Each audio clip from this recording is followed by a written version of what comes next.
Good morning, Maludi. Ito lang po ang aking mga alaga ngayon, kakabalan. Ayan, mga bibi ko. Ayan, wala na po yung aking mga baboy. Lagi pong malungkot ang aking kulungan. Nakakabinging katahimikan. Tingnan yung aking kulungan, oh.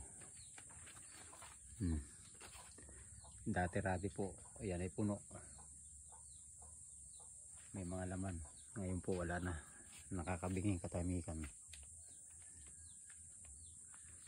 Kapag po pala ay nasanay ka sa araw-araw ay maingay at araw-araw yung gawa mo, bago biglang nawala, malulungkot ka talaga. Diba ba?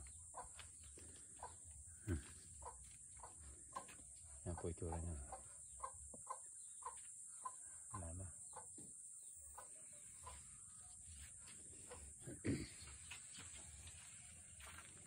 Ayun, may itlog. Ayun, may itlog. Yan po ang ating nakakabinging katahimikan ng kulungan ng baboy, mga kaputil. Kahit saan po tumingin na yung let's go, mga kaputil.